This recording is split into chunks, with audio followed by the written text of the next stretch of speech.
Com o segundo tempo muito bom, o Grêmio vence o Confiança neste jogo de ida da quinta fase da Copa do Brasil. E eu vou comentar sobre esta vitória tricolor aqui nesse vídeo.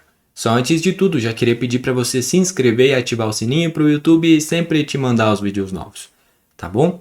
Já bora falar do jogo, um jogo que eu tinha expectativas porque o Luiz Castro já tinha falado depois daquela derrota contra o Cruzeiro que iam ter mexidas na estrutura do time depois de uma partida tão ruim como foi aquela contra o Cruzeiro. Eu esperava que teriam mais mexidas.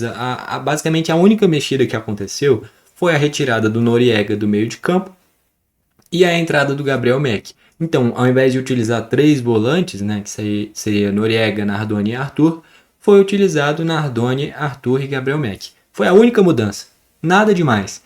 Então, se você está vendo aí algum discurso de mudou a estrutura e por isso o Grêmio venceu. Cara, nada demais, só tirou um volante e colocou um meia de criação. E aquele discurso de o Luiz Castro estava insistindo e é por isso que a gente estava perdendo. O Grêmio utilizou 3 volantes por apenas 3 jogos. Que foi o Grenal, o jogo contra o Riestra e o jogo contra o Cruzeiro. E os resultados do Grenal e do Riestra foram bons, contra o Cruzeiro foi desastroso. Então esse discurso de insistência do Luiz Castro é pura mentira, pura balela. E essa mudança de estrutura não teve nada demais. Só tirou um volante e colocou um meia de criação.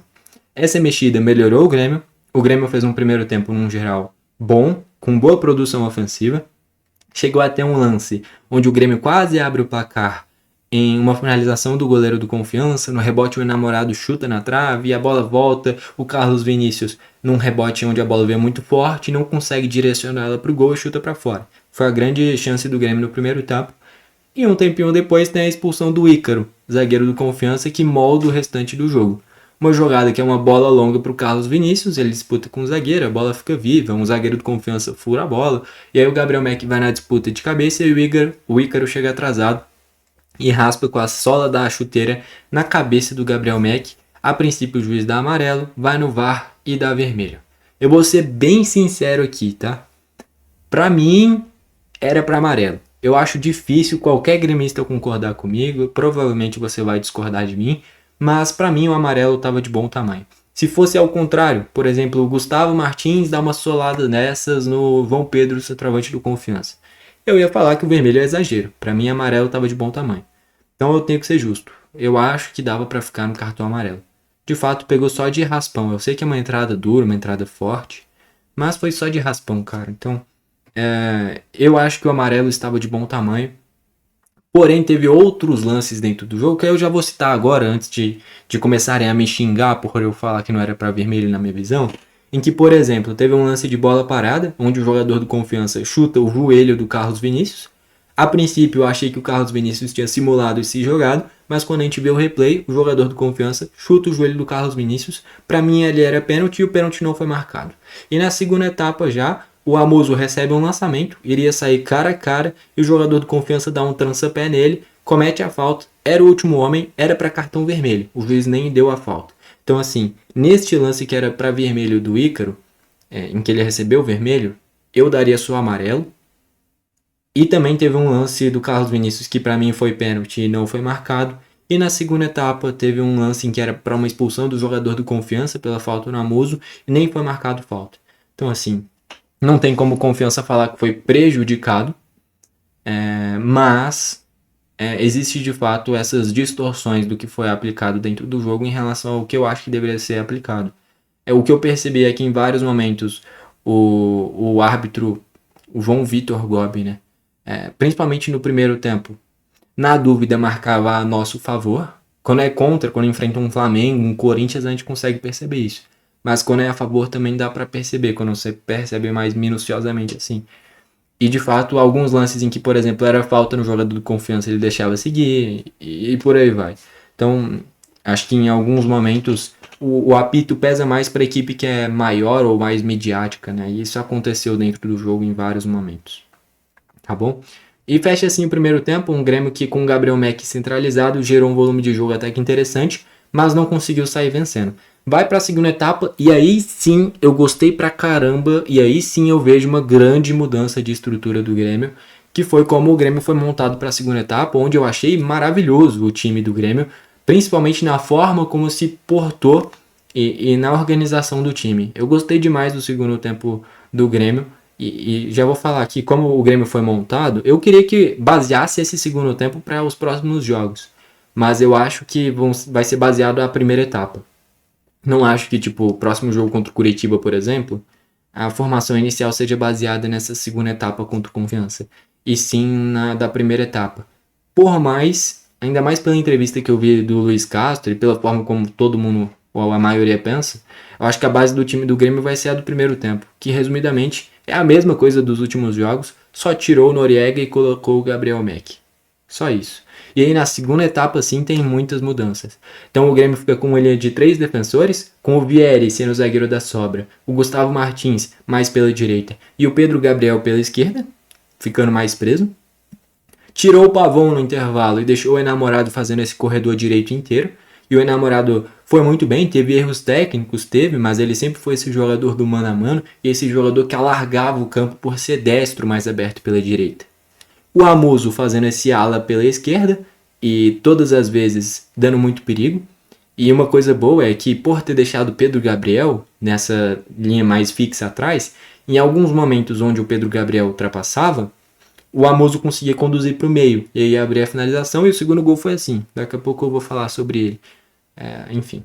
No meio de campo, tirou o Nardoni, que não tá jogando nada, essa que é a real. E entra o Léo Pérez, que fez o básico bem feito. Deu uma compactação defensiva bacana, o Confiança não criou nada a segunda etapa inteira. E o Léo Pérez, no geral, foi importante nesse quesito. E o Arthur com muita liberdade para flutuar. Daí para frente, só atacante. Então, continuou com o Gabriel Mack, o Bright White entrou como um segundo atacante e o Carlos Vinícius mais lá na frente. Tanto é que depois, quando o Grêmio já constrói o placar, se tira o Gabriel Mack e coloca o TT. E aí, o que eu percebi? Na transmissão, quase todo mundo achava que ia tirar o Enamorado e colocar o TT. Sinceramente, são as pessoas que não estão olhando como o jogo está acontecendo.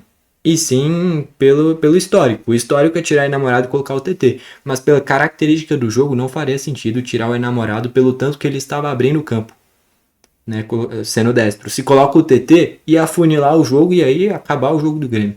Então fez sentido tirar o Gabriel Mack. Muita gente vai criticar por ter colocado o TT, tirado o Gabriel Mack, mas a mexida foi boa. Para mim o Luiz Castro acertou nesse quesito.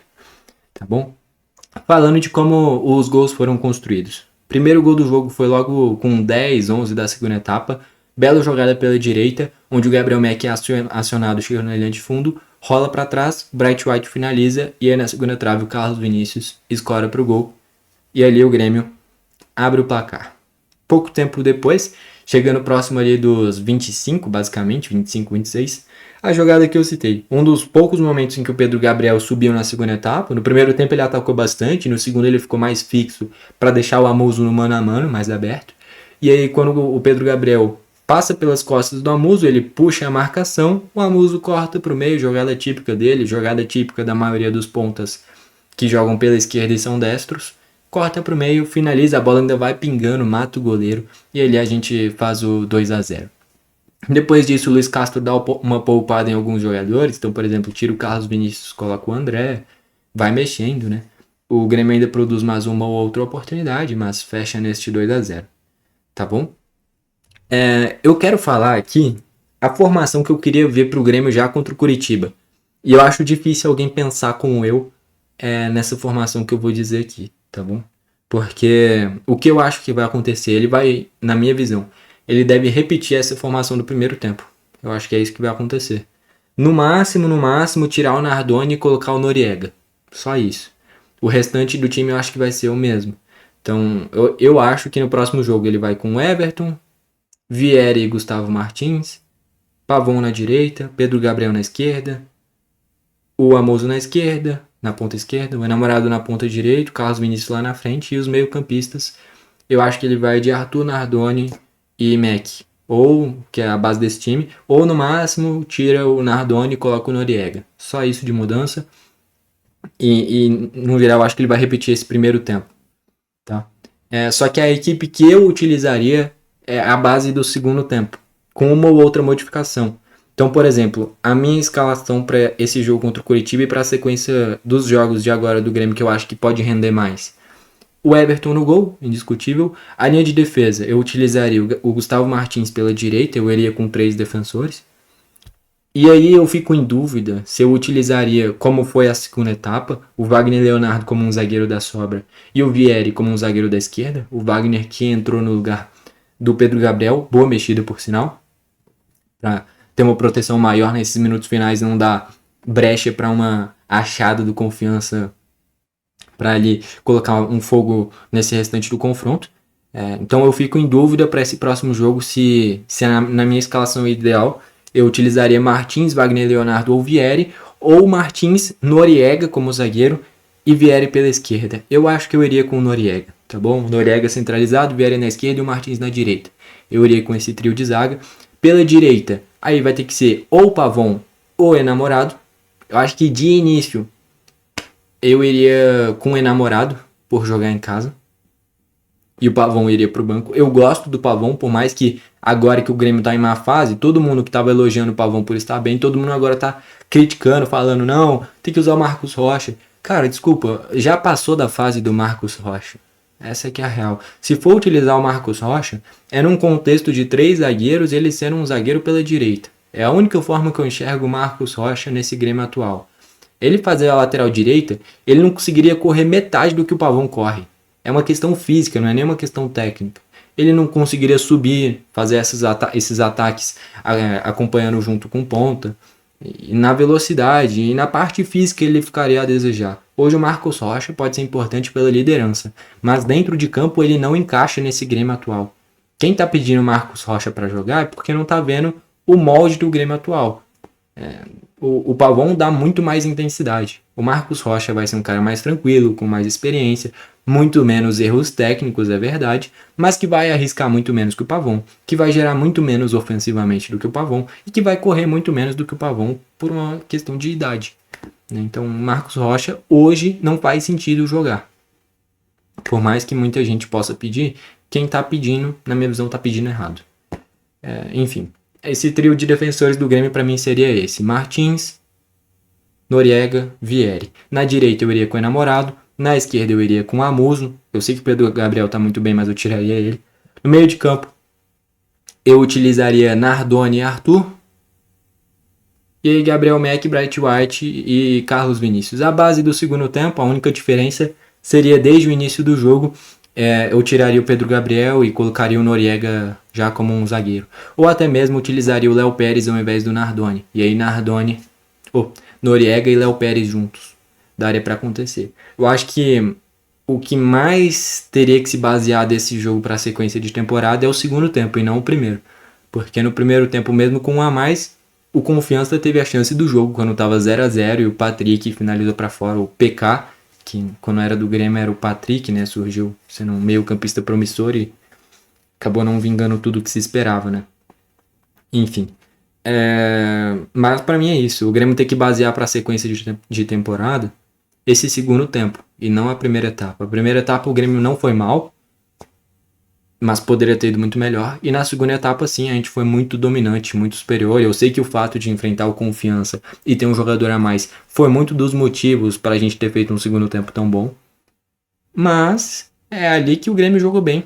Então tem que basear esse time. Eu sei que é um time muito ofensivo, mas eu acho que dá para funcionar, cara. Você utilizar ali, repetindo, o time que eu utilizaria então: Gustavo Martins, Noriega e Vieri. No meio de campo, dane-se o Nardoni. É Léo Pérez. Léo Pérez, Arthur, e aí os alas, o Amuso e o Enamorado.